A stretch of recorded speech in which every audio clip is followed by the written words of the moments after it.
Doing another product review because, you know, as a mechanic, you can never have enough tools, and it's really awesome when you think you got something for really inexpensive and it turns out to be garbage. And that's the situation I'm dealing with right now. I needed a multimeter.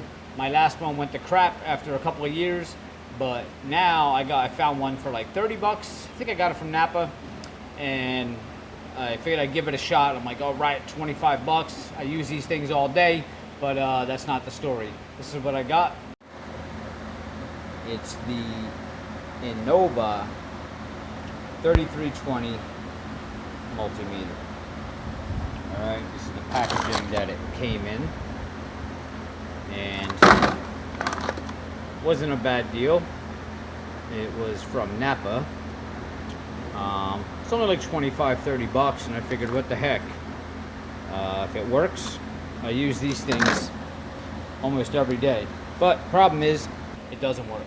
Literally just took it out of the package and pick it up, turn it to DC volts, and look at that.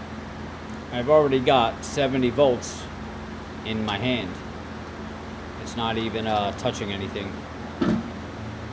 So I've tried taking batteries out, swapping batteries, and turn it back on again, and that's why it's worth 25 bucks.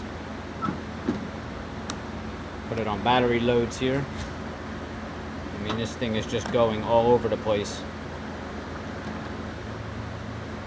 So let's try DC again. Yep, garbage. So that'll be returned. And that's my review of the day. If you're looking for a multimeter, do not get the INNOVA multimeter. It sucks. See you next time.